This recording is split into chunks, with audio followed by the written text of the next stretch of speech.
Hi hello അസ്സാം വലൈക്കും. ഇന്നത്തെ റെസിപ്പി ഈസി ആയിട്ടും വെറൈറ്റി ആയിട്ടും നമുക്ക് ചെയ്യാൻ പറ്റുന്ന ഒരു പർദീസ ചിക്കൻ്റെ റെസിപ്പിയാണ് കേട്ടോ കാണിക്കുന്നത്. അപ്പോൾ അതിന് വേണ്ടിയിട്ട് ഒരു ഫുൾ ചിക്കനാണ് എടുത്തിട്ടുള്ളത്. ഈ ഒരു ചിക്കന് കഴുകി വൃത്തിയാക്കിയിട്ട് എടുത്തിട്ടുണ്ട്. ഇനി ഈ ചിക്കൻ്റെ എല്ലാ ഭാഗങ്ങളും ഒന്ന് കത്തി വെച്ചിട്ട് അതുപോലെ അങ്ങനെ കുത്തി കൊടുത്ത് ഹോളാക്കിയിട്ട് കൊടുക്കുകയാണ്.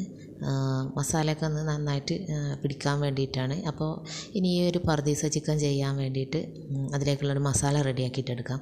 അതിന് വേണ്ടിയിട്ട് കുറച്ച് മുളക് പൊടി, മഞ്ഞൾപ്പൊടി, ഗരം മസാല, കുറച്ച് കുരുമുളക് പൊടി, ഒരു മാഗി ക്യൂബ്, കുറച്ച് സവാള ചെറുതായിട്ട് കട്ട് ചെയ്തത് ചേർത്ത് കൊടുക്കുന്നുണ്ട്. അതുപോലെ തന്നെ ഒരു ചെറിയ 2 തക്കാളി കട്ട് ചെയ്തത് ചേർത്ത് കൊടുത്തിട്ടുണ്ട്. ഇഞ്ചി വെളുത്തുള്ളി പേസ്റ്റ്, ഒരു 2 ടീസ്പൂൺ മന്തി മസാല ചേർത്ത് കൊടുത്തിട്ടുണ്ട്. കുറച്ച് സൺഫ്ലവർ ഓയിലും കുറച്ച് ലെമൺ ജ്യൂസും ചേർത്ത് കുറച്ച് ആവശ്യത്തിന് ഉപ്പും കൂടെ ചേർത്ത് കൊടുത്തിട്ട് അവസാനമായിട്ട് മല്ലിയിലയും കൂടെ ഇട്ട് കൊടുത്ത് ഈ ഒരു മിക്സ് നന്നായിട്ട് നമ്മൾ കൈ കൊണ്ട് ഈ ഒരു മസാല നല്ലോണം മിക്സ് ആക്കിയിട്ടെടുക്കുക.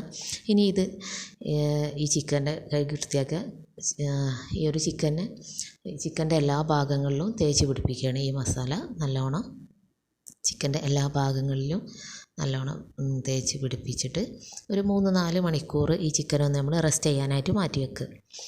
4 മണിക്കൂറൊക്കെ കഴിഞ്ഞതിന് ശേഷം നമ്മൾ ചിക്കന് എടുത്തിട്ട് ഒന്ന് ഒരു പാനിൽ വെച്ചിട്ട് വേവിച്ചെടുക്കുകയാണ്. അടച്ച് വെച്ചിട്ട് നമ്മൾ ഈ ചിക്കന് ഒരു മീഡിയം ടു ലോ ഫ്ലെയിമിൽ വെച്ചിട്ട് വേവിച്ചെടുക്കുക.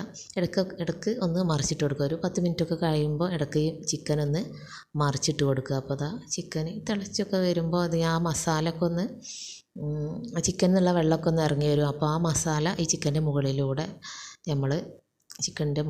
ഇങ്ങനെ പുരട്ടി കൊടുക്കണം. വീണ്ടും അടച്ച് വെച്ച് വേവിച്ചെടുക്കുക.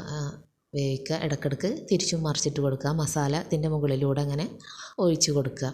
അപ്പോൾ ഒരു 45 മിനിറ്റൊക്കെ നമ്മൾ മീഡിയം ടു ലോ ഫ്ലെയിമിൽ വെച്ചിട്ട് ഈ ഒരു ചിക്കന് കുക്കാക്കിയിട്ട് എടുക്കണം.